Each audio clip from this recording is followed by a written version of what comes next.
All right, just gonna go over a couple of the points for a bay bus kind of setup,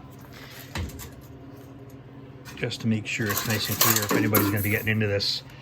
So the very front outrigger and the section on top here is a top hat. And right now I've got it replaced to the front, to the center bar. I'm gonna do the other half a little bit later.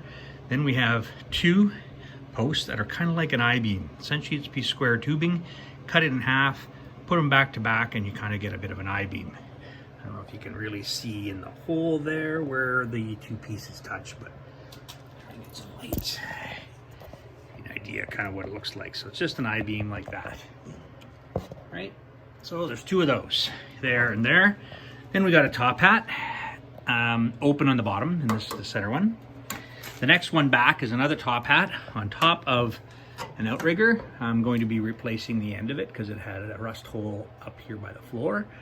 And then the very, very back one, can't really see it, but there's one more that's farther back, and in the middle section, it's open. It's on an outrigger at the back, can't see it. Kind of goes right in front of that wheel arch, just in front of that. At the bottom, I don't know if we can see down here. Try to get a view. So there's the one outrigger that we saw with the top hat, and there's another one there, an outrigger and a top hat on that one as well.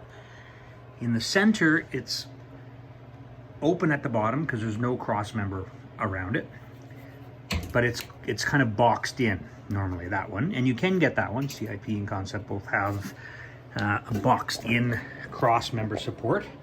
So those are the pieces in there, and I'll just get a couple of the outrigger pieces and what a top hat looks like, and do another little spot here. Just give me a second. Okay, here are the parts for the outriggers and bits, outriggers and a top hat. So we got a top hat piece here. Outriggers and jacking point. So there's a top hat piece. You know, it just lands on the side. So we have the far rear one. These ones for the passenger side, so it's a little bit off, but that's the far rear one for the passenger side. This is the next one. When it's fit the other way, they'll be sitting like this in the vehicle.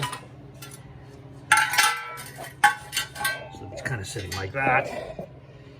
So rear outrigger, second rear outrigger with its jacking point with the little tab facing the front. Then you have the outrigger over here with its jacking point, which is different. It's got a little bit of a different groove in it, and that's to accommodate the recess in the inner rocker for when if this was a right-hand bus, it would be a middle rocker put in here that'll give you the slide point for the door to roll on. But being that this is a North American bus, this inner rocker is still there, it just doesn't have the middle. So I'm gonna set this down. So this is kind of how your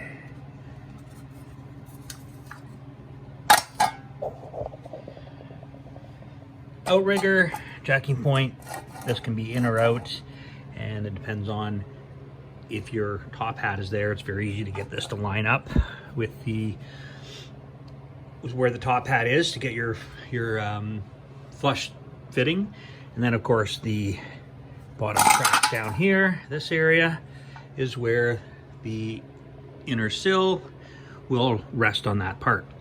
And for this front one, of course, same thing, but it's this section sitting on there and this section sitting on here for how these are in the back of the bus. Turn these back over. There's a left and a right to these things. So if you look at these two outriggers straight down, you can see that this one is farther in than this one, so it sticks out a bit more here because the frame rail is kind of going at an angle. Same with this one. These are not parallel across this back plane, and for a reason. And you have your top hat section. It simply mounts right to the top of these. So it's welded to the frame, the top hat's going over the top of the frame and welds to these, and welds to the back side of the inner rocker when you're assembling it. So those are the main pieces there. hope this is helping a little bit.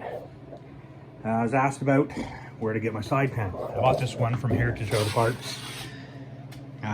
You know, like 150 British pounds or whatever it was. Shipping doubled it, so it ended up costing me a small fortune to get that part. However, CIP has this panel, this top panel, on their site for like 140 bucks. They don't have the lower sill, but I was curious if the lower sill for the door track would work. This is exact same dimensions as this. The difference is this little bit on top, which welds under the door track on the driver's side, or passenger side, sorry. And this little groove here is for the door seal along the bottom of the door. If you cut this tab off, try and get a line, if you cut it off right here, removing this angle iron bit, so you only have this flat surface on top, it is the same as the one that they welded on here. So then you would just be meeting them together here and welding it to the bottom of the panel you can get from CIP.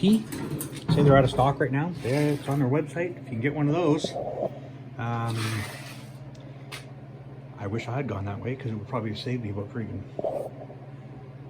you know, $200 to $300 cheap. That kind of cost me an arm and leg on this trip, but need to get this part done.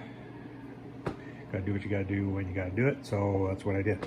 But that, hopefully this will help show you what goes where, how it's kind of constructed, what it's made of. The top hat section, I think this one I got from Concept One, and they refer to it as a cross rail front center section transporter.